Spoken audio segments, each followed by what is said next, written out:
My name is Madeline Matthews. I'm 30 years old, and this is the story of how my own family destroyed me, and how I destroyed them right back. You might think you know what family betrayal looks like, but trust me, you have no idea what's coming. I grew up in one of Boston's wealthiest families, where million-dollar deals were made over breakfast, and reputation meant everything. My father built an investment empire from nothing, and my mother made sure we looked perfect in every family photo. But behind those perfect smiles was a web of lies so twisted that even I couldn't see it coming. I was supposed to be the golden child, the one who would carry on the Matthews legacy. After graduating from Harvard Business School, I walked straight into my father's investment firm, Matthews Investment Group. Everyone expected me to follow the family blueprint, work hard, make money, marry well, and never question the system. For 5 years, I played their game perfectly, running the marketing department and bringing in millions in new clients. But something inside me always felt wrong, like I was living someone else's life instead of my own. The breaking point came when I realized I wanted to build something for myself, not just inherit what others had created. I had this burning desire to start my own marketing consultancy, to prove that I could succeed without the Matthews name opening every door. My family saw this as the ultimate betrayal, as if wanting independence was somehow a personal attack on everything they stood for. The tension in our house became so thick you could cut it with a knife, and every family dinner turned into a battlefield. Little did I know, this was just the beginning of a war I never saw coming. When I finally left the family business to start Matthews' marketing consultancy, I thought I was making the right choice for my future. I believed that eventually my family would understand, and maybe even be proud of my courage to forge my own path. But I was so naive about what was really happening behind the scenes at my father's company. Have you ever felt like you were living in a house of cards, just waiting for everything to collapse? If you have, then you'll understand exactly how I felt when I discovered the truth about my perfect family. And if this story already has you hooked, please hit that subscribe button and give this video a like, because what happens next will completely blow your mind. That Thanksgiving morning started like any other holiday in the Matthews household, or so I thought. I had spent hours making my grandmother's famous pecan pie, the one she taught me to bake when I was just 8 years old. The smell of cinnamon and pecans filled my small apartment as I carefully wrapped it in my mother's favorite dish towel, the same one we'd used for family gatherings for over 20 years. I was actually excited to see everyone, hoping that maybe this holiday could be a fresh start after months of cold shoulders and awkward phone calls. I had no idea I was walking into an ambush that would change everything between us forever. I pulled up to our family's Beacon Hill mansion at exactly 2 p.m., just like I had every Thanksgiving for the past 30 years. The house looked exactly the same: perfectly manicured lawn, expensive cars in the driveway, and warm golden light spilling from every window. I could hear laughter and conversation drifting from inside, the familiar sounds of my family enjoying themselves without a care in the world. As I walked up those marble steps with my pie in hand, I remember thinking how good it felt to be coming home. But the moment my father opened that heavy oak door, I knew something was terribly, horribly wrong. "You are not invited," he said, his voice cold as winter, and his eyes avoiding mine completely. Those 4 words hit me like a physical blow, and for a moment, I couldn't even process what he was saying. Behind him, I could see my entire family gathered around our dining room table, my mother in her pearls, my sister Emily in her designer dress, my Uncle Robert carving the turkey, and there, sitting in what used to be my chair, was Jessica, my best friend since college, laughing at something my mother had said. The betrayal was so complete, so perfectly orchestrated, that I actually felt dizzy standing there on my own family's doorstep. I stood there for what felt like hours, but was probably only 30 seconds, holding that stupid pecan pie and trying to understand how my life had just imploded. My father didn't even have the decency to look ashamed. He just stood there like a guard at a fortress, protecting his precious family from the dangerous outsider I had apparently become. Through the doorway, I could see Jessica catch my eye for just a moment, and instead of the guilt or surprise I expected, I saw something that chilled me to the bone: satisfaction. That's when I knew this wasn't just about my decision to start my own business. This was something much bigger, much more calculated, and much more devastating than I could have ever imagined. Growing up as a Matthews meant living under a microscope, where every move was calculated for maximum social impact. My father, William Matthews, wasn't just successful, he was legendary in Boston's financial circles. The kind of man who could make or break careers with a single phone call. He built Matthews Investment Group from a tiny office above a deli into a multi-billion-dollar empire that managed money for some of New England's oldest families. In our house, business wasn't just what Dad did for work. It was our religion, our identity, and our reason for existing. Every conversation at dinner somehow circled back to deals, investments, and the importance of maintaining our family's reputation at all costs. My mother, Karen, was the perfect complement to my father's ambition, a woman who could host charity galas for 300 people while making it look effortless. She came from old Boston money, the kind of family that had been wealthy for so many generations, they didn't even talk about it anymore. Her job was to make sure we always looked perfect, acted perfect, and never gave anyone a reason to whisper about the Matthews family. She managed our social calendar like a military operation, ensuring we attended the right events, knew the right people, and married into the right families. In her world, appearance was everything, and any crack in that perfect facade was seen as a personal failure. Then there was my sister Emily, 3 years younger than me, and absolutely everything my parents wanted in a daughter. While I struggled with the pressure and questioned whether I really wanted this life, Emily embraced it completely. She sailed through Harvard Business School, joined the family firm immediately after graduation, and seemed to genuinely love the cutthroat world of high-stakes investing.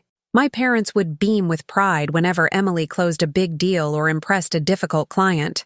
She was their shining example of how the Matthews legacy should continue, and I couldn't help but feel like I was constantly disappointing them just by being myself. The unspoken rule in our family was simple: loyalty above everything else. And questioning the system was the ultimate betrayal. We were taught that the Matthews name opened doors, but it also came with responsibilities that could never be ignored. Success meant following the path that had been laid out for generations before us, and deviation from that path wasn't just discouraged.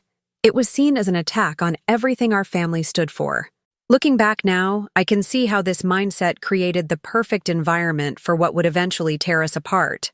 But back then, all I knew was that I felt suffocated by expectations I never chose for myself. The first crack in my perfect family facade appeared during my sophomore year at Harvard, when I took an elective marketing class that absolutely changed my life. While my classmates were focused on investment strategies and financial modeling, I found myself fascinated by the psychology of consumer behavior and the art of brand storytelling.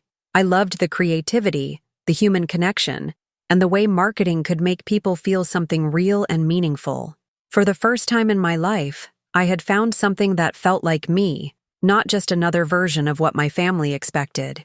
But when I mentioned this new passion at Sunday dinner, the silence was so loud it practically echoed through our dining room. My father's reaction was swift and brutal. He told me that marketing was fluff, and that serious business people focused on real work, like finance and investments. He couldn't understand how his daughter could be interested in something he saw as beneath our family's status. My mother was even worse, worrying constantly about what people would think if a word got out that a Matthews was pursuing something so common. They both made it clear that this was just a phase, something I would grow out of once I started working at the family firm and learned what real success looked like. But the more they pushed against my interests, the more determined I became to prove that marketing was just as important as any other aspect of business. When I graduated and joined Matthews Investment Group, I thought I had found the perfect compromise. I would work in the marketing department and slowly show my family how powerful effective marketing could be. For 5 years, I threw myself into building our brand, creating campaigns that brought in millions of dollars in new business and established us as the most recognizable investment firm in New England. I won awards, got featured in industry magazines, and even spoke at conferences about financial services marketing. Despite all this success, my father still treated my work like it was some kind of expensive hobby, rather than a crucial part of our business growth. The breaking point came when I realized that no matter how successful I became in marketing, my family would never see me as anything more than the daughter who chose the easy path. During performance reviews, my father would praise my results, but always end with comments about how I should consider moving into real financial work if I wanted to advance in the company. Emily, meanwhile, was fast-tracked through every department and groomed for leadership positions I would never be offered. I started to understand that in my family's eyes, I would always be the Matthews who settled for less, the one who wasn't quite good enough to carry on the true family tradition. That's when I made the decision that would change everything. I was going to prove them wrong, even if it meant walking away from everything I had ever known. 3 months before I finally quit, I was working late preparing a presentation for North Shore Retirement Fund, one of our biggest potential clients. I needed some historical performance data from our archives, so I went down to the basement where we kept older client files. As I was searching through boxes of documents, I found a folder that had been misfiled. It contained transaction records that made absolutely no sense to me. There were transfers between accounts that didn't match our official reports, investment purchases that were never disclosed to clients, and fees being charged that I had never seen listed in any of our marketing materials. My hands were literally shaking as I photocopied these documents, because deep down, I knew I was looking at something that could destroy our family's entire legacy. The next morning, I went straight to my father's office with the documents, hoping there was some innocent explanation for what I had found. I remember walking through that marble lobby, past the portraits of 3 generations of Matthew's family members, thinking that maybe I was just being paranoid. When I showed my father the papers, his face went completely white for about 2 seconds before he recovered and put on his most authoritative voice. He told me that these were complex financial instruments that I wouldn't understand, and that I should focus on my marketing work instead of worrying about areas outside my expertise. But the way he quickly shuffled the papers into his desk drawer told me everything I needed to know. I had stumbled onto something he desperately wanted to keep hidden. Over the next few weeks, I started paying closer attention to conversations that stopped when I walked into rooms and emails that seemed to be coded in language I didn't recognize. I noticed that Emily had started having private meetings with our biggest clients, meetings that weren't on any official calendar and that she refused to discuss with me. My father began treating me differently too, not just dismissive like before, but actually suspicious, like I was some kind of threat that needed to be managed. The atmosphere in our office became so tense that even our longtime employees started avoiding me, and I realized that whatever I had discovered was bigger than just some accounting errors. When I tried to bring up my concerns one more time during a family dinner, the reaction was swift and brutal. My father accused me of being disloyal and ungrateful for questioning the business that had given me everything I had in life. Emily sided with him immediately, saying that if I couldn't trust our family's judgment, maybe I didn't belong in the family business at all. Even my mother, who usually stayed out of business discussions, told me that I was creating problems where none existed, and that I should be ashamed of myself for doubting my father's integrity. If you've ever felt completely alone in a room full of people who are supposed to love you, then hit that like button, because you know exactly how isolated I felt in that moment. Surrounded by my own family who had just made it clear that asking questions was the same as declaring war. The final straw came when I landed the biggest client in our company's history, Berkshire Development, a real estate empire worth over $2 billion. I had worked for months to build a relationship with their CEO, creating a marketing strategy that perfectly matched their expansion plans and their need for sophisticated investment management. When they finally agreed to move their entire portfolio to Matthew's investment group, I was so proud I could barely contain my excitement. I thought this would finally prove to my family that my marketing skills were just as valuable as traditional financial work, and that maybe they would start taking me seriously as a business partner rather than just the family member who did the creative stuff. But when I walked into my father's office to share the good news, his reaction was the exact opposite of what I expected. Instead of congratulating me, he immediately started asking suspicious questions about how I had landed such a major client so quickly. He wanted to know every detail about my conversations with Berkshire's executives, what promises I had made, and whether I had offered them any special arrangements to secure their business. The accusation was clear. He thought I had somehow cheated or compromised our company's integrity to land this deal. After years of feeling undervalued, Being accused of corruption by my own father was the final insult I could take. That's when I made the decision that would change my life forever. I was done trying to prove myself to people who would never value what I brought to the table. I spent that entire weekend writing my resignation letter, and on Monday morning, I walked into my father's office and placed it on his desk without saying a word. The look of shock on his face was almost worth the years of frustration I had endured, but it quickly turned into cold anger as he realized I was serious about leaving. He told me that if I walked away from the family business, I was walking away from the family entirely, and that there would be no coming back from this betrayal. I looked him straight in the eye and told him that the only betrayal was how they had treated me for the past 5 years.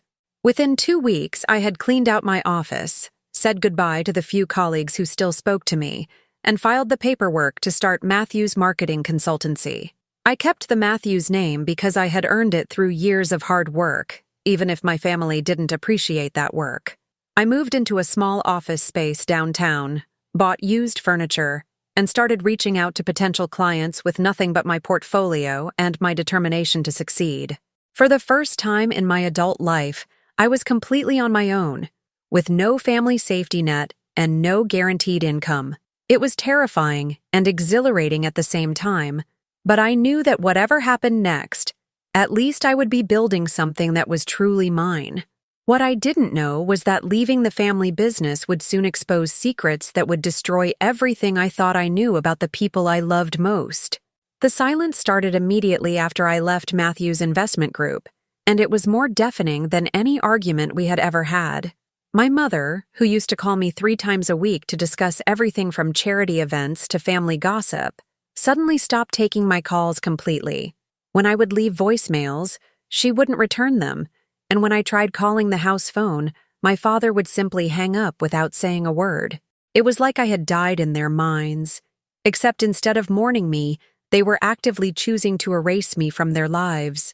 The woman who had raised me, taught me to bake her famous cookies, and held me when I cried over broken hearts, now treated me like I was a dangerous stranger who posed some kind of threat to everything she held dear. Emily's reaction was even more brutal because it was so calculated and personal. She started spreading rumors in our social circle that I had stolen client information when I left the company, and that I was trying to destroy the family business out of jealousy. She knew exactly which buttons to push to make me look unstable and vindictive, and she used our shared history against me in ways that cut deeper than any professional criticism ever could.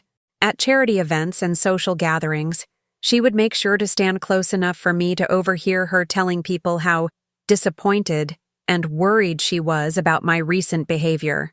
The sister who used to be my closest ally had become my most effective enemy, and she was using her insider knowledge of all my insecurities to maximum effect. The only family member who still spoke to me was my cousin Olivia, and even those conversations were carefully orchestrated secret meetings at coffee shops far from our usual social circles. Olivia would fill me in on family gossip and let me know about major events I was no longer invited to, but even she made it clear that she couldn't be seen supporting me publicly. Through her, I learned that my parents were telling everyone that I was going through some kind of mental health crisis, and that they were hoping I would come to my senses soon. They had created a narrative where I was the unstable one who had abandoned my family for no good reason, completely rewriting history to make themselves look like the victims of my unreasonable behavior. What hurt the most was realizing that this cold treatment wasn't just about my decision to leave the business. It was about control. My family had always operated under the assumption that loyalty meant never questioning their decisions, and by choosing independence, I had broken their most fundamental rule. They weren't just disappointed in me. They were genuinely angry that I had dared to suggest that there might be another way to live besides the path they had chosen for me. Every ignored phone call and every canceled invitation was designed to punish me for having the audacity to think for myself. Looking back, I can see that this systematic isolation was actually preparing me for something much worse, something that would make their current coldness seem warm by comparison. The Thanksgiving invitation came 3 days before the holiday, and looking back now, I should have known it was a trap. My mother called me at work, the first time she had initiated contact in months, and her voice had that fake, cheerful tone she used when she was trying to manipulate a situation. She told me that the family had been talking and that they wanted me to come to Thanksgiving dinner because family should be together during the holidays. She gave me all the usual details: what time to arrive, what dish to bring, who would be there, just like nothing had changed between us. I was so desperate to believe that maybe they were ready to accept my choices that I ignored every red flag and convinced myself this was the olive branch I had been hoping for. I spent 2 full days preparing for that dinner, like it was the most important event of my life. I went shopping for a new dress, got my hair done, and spent hours perfecting my grandmother's pecan pie recipe because I knew it was my father's favorite. I practiced conversations in my head, thinking about how I would explain my new business, and maybe even share some of my early successes. I imagined my mother asking about my new apartment, Emily showing interest in my marketing strategies, and my father finally admitting that maybe I had made the right choice after all.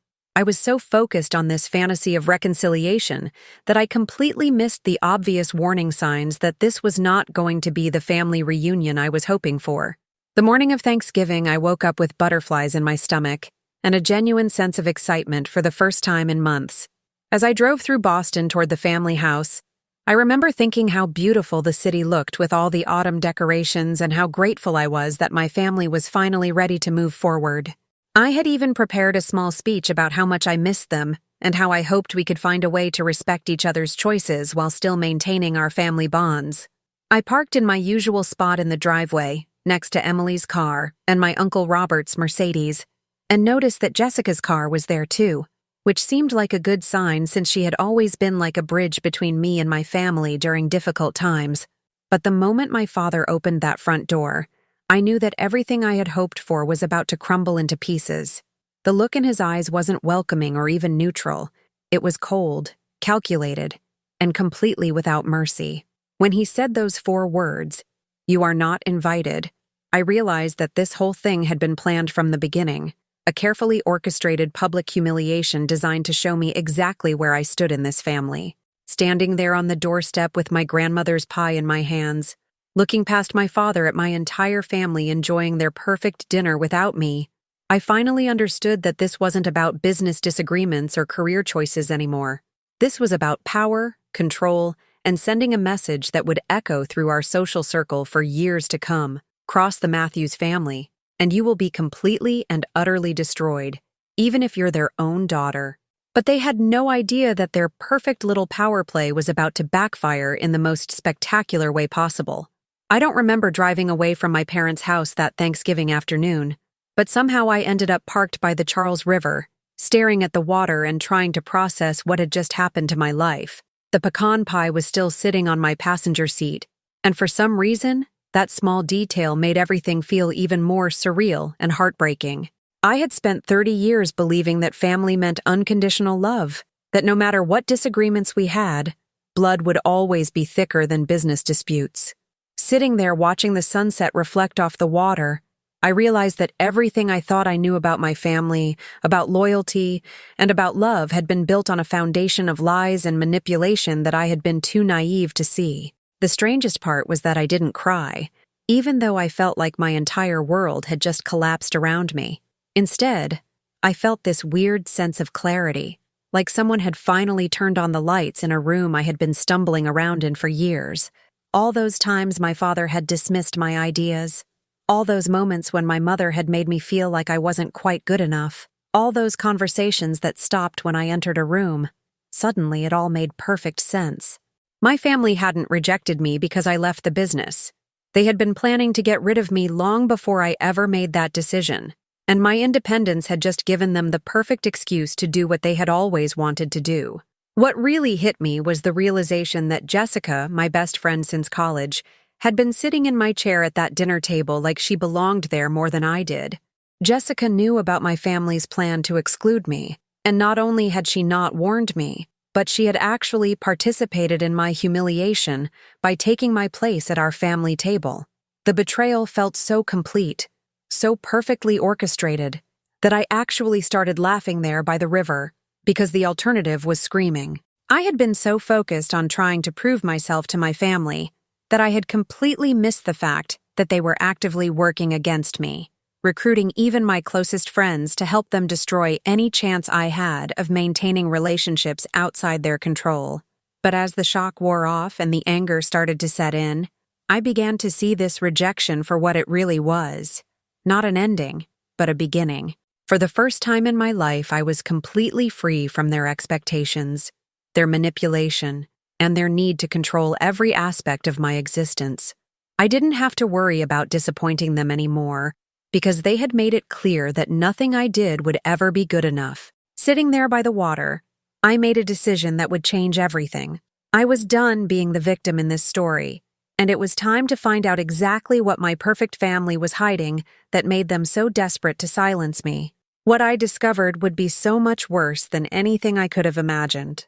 2 weeks after the Thanksgiving disaster, I ran into Michael Chen at a coffee shop in downtown Boston, a guy I had known in law school who now worked as a forensic accountant for the SEC. We got to talking about my new business, and when I mentioned that I had left Matthew's investment group, his expression changed immediately. He looked around the coffee shop like he was checking to see if anyone was listening, then leaned across the table and asked me if I had ever noticed anything unusual about the company's financial practices. The way he said it made my blood run cold, because it was exactly the same tone people used when they were trying to warn you about something dangerous without actually saying it out loud. Michael couldn't give me specific details because of his job, but he made it clear that Matthew's investment group had been on the SEC's radar for months, and that several former clients had filed complaints about unauthorized transactions and missing funds. He told me that if I had any documentation about questionable practices, I should consider speaking with investigators who were building a case against financial firms that had been defrauding their clients. Suddenly, those strange documents I had found in the basement weren't just confusing paperwork. They were evidence of crimes that could send people to prison for decades. I realized that my family's desperate attempts to silence me weren't about protecting their reputation. They were about covering up fraud that could destroy their lives forever. That night, I couldn't sleep because my mind was racing with all the pieces that were finally starting to fit together. All those private meetings between Emily and major clients, all those complex financial instruments my father had refused to explain, all those suspicious looks when I asked too many questions, it was all part of a massive fraud scheme that had been going on for years right under my nose. I started thinking about all the clients I had helped bring to the firm through my marketing efforts, and I realized that I had unknowingly helped my family steal money from hundreds of innocent people who trusted the Matthews name. The guilt was overwhelming, but it was nothing compared to the anger I felt at being used as a tool in their criminal enterprise without my knowledge or consent. The next morning, I drove to my old office building and used my relationships with former colleagues to get copies of documents that I knew would interest the SEC investigators. I told myself I was doing this to protect innocent clients from further fraud, but deep down, I knew this was also about revenge. My family had spent months systematically destroying my reputation, isolating me from everyone I cared about, and humiliating me in the most public way possible.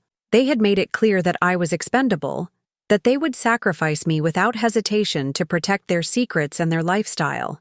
If you've ever been pushed so far that you had to choose between protecting the people who betrayed you or protecting strangers who deserve justice, then please hit that subscribe button and turn on notifications, because what happens next will show you exactly how far I was willing to go to make sure my family faced the consequences of their crimes. Well, they were about to learn that the daughter they had thrown away was the only person who could have protected them from what was coming next. And when I finally gathered enough evidence to bury them, their desperate attempts to stop me would reveal just how deep their corruption really went. Armed with copies of the incriminating documents and Michael's contact information at the SEC, I decided to give my family one final chance to come clean before I destroyed their lives forever. I called my father's office and told his secretary that I needed to schedule an emergency family meeting to discuss sensitive business matters that couldn't wait. The meeting was set for the next evening at the family house, and I spent the entire day preparing for what I knew would be the most important conversation of my life. I organized all the evidence into a clear timeline of fraud, practiced my presentation multiple times, and mentally prepared myself for the nuclear explosion that was about to tear our family apart forever. When I walked into my father's study that evening, the entire family was there waiting for me.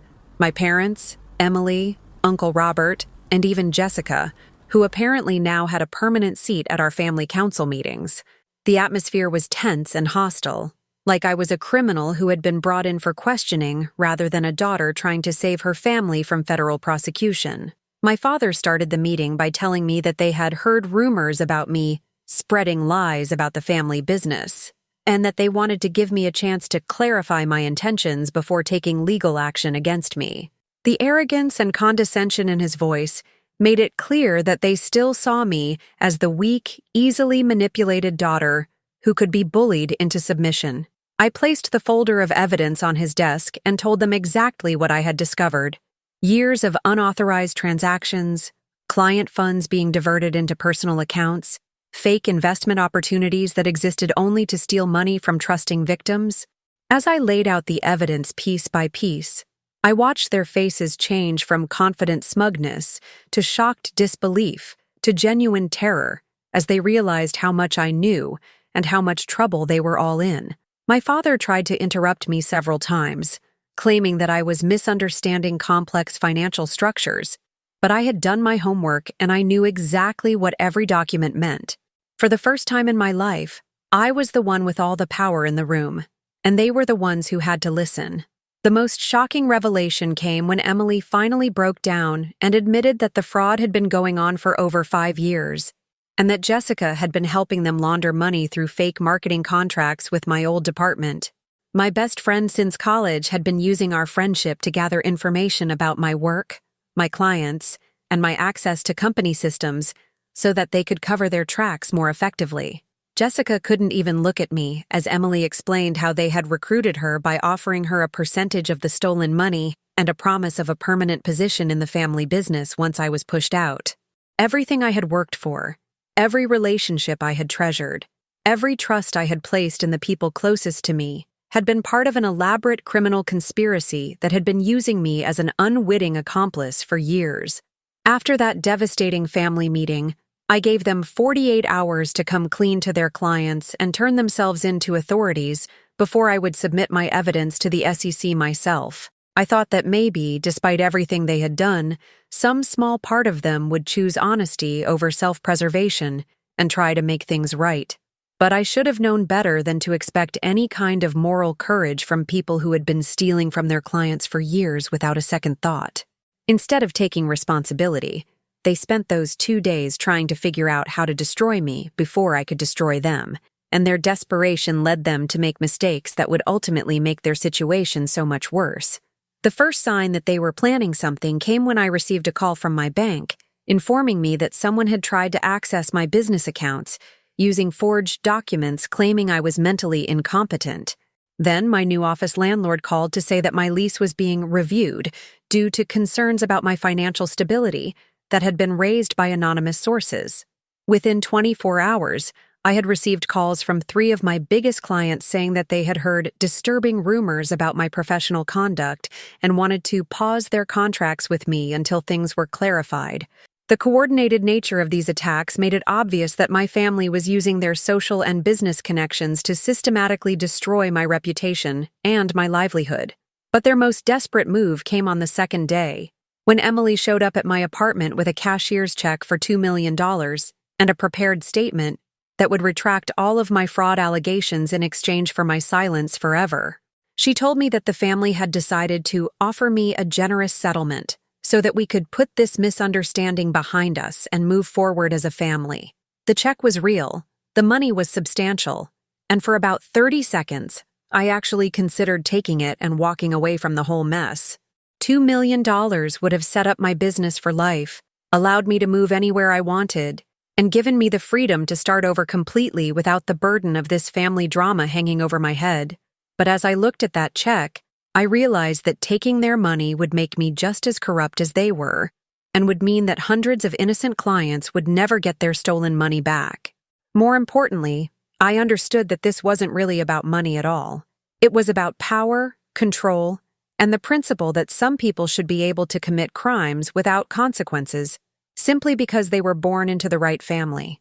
I handed the check back to Emily and told her that I would be submitting all my evidence to the SEC the next morning, and that no amount of money would ever be enough to make me complicit in their fraud.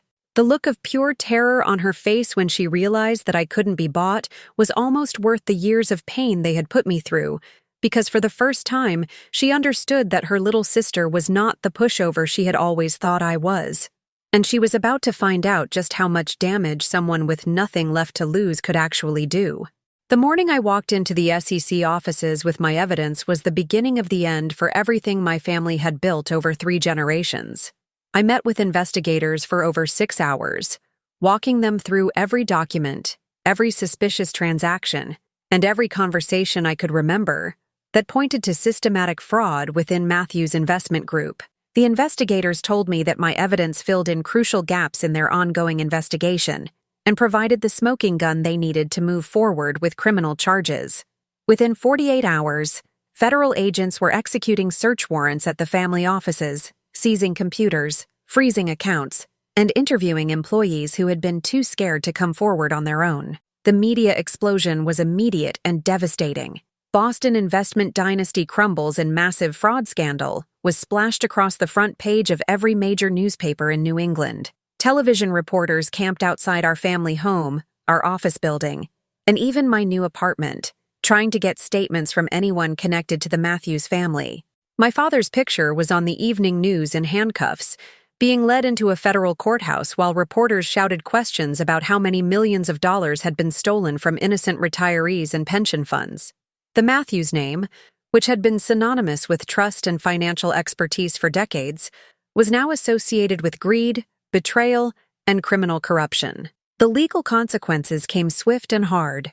My father was arrested on 17 counts of securities fraud, money laundering, and racketeering, facing up to 40 years in federal prison if convicted on all charges.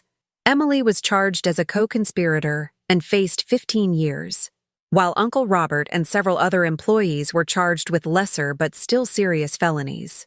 Even Jessica was arrested for her role in laundering stolen money through fake marketing contracts, and the look of shock on her face when the handcuffs clicked shut was captured by news cameras and broadcast on every major network. The entire criminal enterprise that had taken years to build was dismantled in a matter of weeks, all because they had underestimated the daughter they thought they could discard without consequences. But the most satisfying moment came when Matthew's investment group was forced into federal receivership, meaning that everything my family had built would be liquidated to pay back the clients they had defrauded. The mansion on Beacon Hill, the vacation home in the Hamptons, the luxury cars, the expensive art collection, everything was seized and put up for auction to generate money for the Victim Compensation Fund. My parents, who had spent their entire lives accumulating symbols of wealth and status, were left with nothing but legal bills and the shame of knowing that their greed had destroyed not just their own lives, but the lives of hundreds of people who had trusted them with their retirement savings. Watching my father's empire collapse in real time was better than any revenge I could have ever planned, because it was entirely the result of their own criminal choices finally catching up with them. In the aftermath of the scandal, something unexpected happened. People started reaching out to me with support and opportunities instead of condemnation and isolation. Former clients of Matthew's investment group contacted me to thank me for having the courage to expose the fraud, even though it meant sacrificing my own family relationships to protect strangers I had never met. Business leaders throughout Boston began referring clients to my marketing consultancy, impressed by my integrity and my willingness to do the right thing, even when it cost me everything. For the first time in my life, my reputation was based on my own actions and principles rather than the family name I had inherited, and it felt like finally being able to breathe after holding my breath for 30 years. My mother's reaction to the scandal was perhaps the most tragic of all. She retreated completely from public life, moving to a small apartment in Cambridge and refusing to speak to reporters, friends, or even extended family members. The woman who had spent decades carefully crafting our family's social image couldn't handle the shame and embarrassment of having that image completely destroyed by her husband's criminal behavior. Through Olivia, I learned that my mother blamed me entirely for the family's downfall, unable or unwilling to acknowledge that I had simply exposed crimes that were already happening rather than creating the problems that destroyed us. Her rejection still hurt, but I realized that a mother who could choose a criminal husband over an honest daughter was not someone whose approval I needed anymore. Emily's situation was more complicated because she eventually reached out to me from federal prison, asking for forgiveness and trying to explain how she had gotten caught up in our father's fraud scheme. She claimed that she had started out believing she was just following complex but legal financial strategies, and that by the time she understood what was really happening, she was too scared of our father and too invested in the lifestyle to find a way out. I wanted to believe her, and part of me felt sorry for the sister who had been trapped by the same family pressures that had almost destroyed me. We began writing letters to each other, slowly rebuilding some kind of relationship based on honesty instead of the competition and resentment that had defined our interactions for years. The most surprising development was my relationship with Uncle Robert, who became an unexpected ally in the aftermath of the scandal. Unlike my father, Robert pled guilty immediately and cooperated fully with investigators, providing additional evidence that helped secure convictions for several other people involved in the fraud. He served only 2 years in minimum security prison, and when he was released, he approached me about working together to rebuild some version of the Matthews legacy based on integrity instead of corruption. Together with Olivia, who had joined my marketing consultancy and proven to be incredibly talented, we started talking about creating a new kind of family business, one built on transparency, ethical practices, and genuine care for our clients rather than just profit margins and social status. But the real test of whether I had truly moved on from my family's betrayal would come exactly 1 year later, when I faced a choice that would define who I wanted to be going forward. Exactly 1 year after that devastating Thanksgiving rejection, I found myself standing in the kitchen of my new home, a beautiful brownstone in Back Bay that I had bought with the profits from my growing marketing consultancy. I was preparing dinner for 12 people, not the family I was born into, but the family I had chosen for myself based on love, respect, and shared values rather than blood and obligation. Michael Chen was coming with his wife and kids, along with several other friends who had supported me through the darkest period of my life. Olivia would be there with her new boyfriend. Uncle Robert was bringing his famous stuffing recipe, and even some of my former Matthews Investment Group colleagues, who had lost their jobs because of the scandal, were joining us to celebrate new beginnings together. As I rolled out pie dough for 3 different desserts, including my grandmother's pecan pie recipe, which now held completely different memories, I reflected on how much my life had changed in just 12 months. My business was thriving beyond my wildest dreams, with clients who valued my integrity as much as my marketing skills. I had genuine friendships based on mutual respect rather than social convenience, and I woke up every morning excited about the work I was doing rather than dreading another day of trying to prove myself to people who would never value my contributions. Most importantly, I had learned the difference between being alone and being lonely. I might not have spoken to my parents in over a year, but I was surrounded by people who truly cared about my happiness and success. The doorbell started ringing at 2 p.m., and within an hour, my home was filled with laughter, conversation, and the kind of warmth that can only come from people who choose to be together, rather than people who are obligated to tolerate each other. We shared stories about our struggles and victories over the past year, talked about our hopes for the future, and celebrated the fact that we had all survived challenges that could have broken us. When it came time to say what we were grateful for, I looked around the table at these incredible people who had become my chosen family, and realized that losing my birth family was actually the best thing that had ever happened to me, because it forced me to discover who I really was and what kind of relationships I actually wanted in my life. The most meaningful moment came when Uncle Robert stood up to make a toast, his voice shaky with emotion as he thanked me for having the courage to do what he couldn't do: choose truth over comfort, justice over family loyalty, and integrity over easy money. He told the group that watching me sacrifice everything to protect people I had never met had inspired him to rebuild his own life based on better principles, and that he was proud to be part of whatever family I was creating going forward. As we raised our glasses to new beginnings, second chances, and the power of choosing love over fear, I realized that revenge wasn't about destroying the people who hurt you. It was about building something so beautiful and authentic that their betrayal became irrelevant. And as I looked around at my chosen family, sharing my grandmother's pecan pie and making new traditions that would last for decades to come, I knew that I had won something far more valuable than any revenge could have given me. I had won my freedom, my integrity, and my right to define family on my own terms.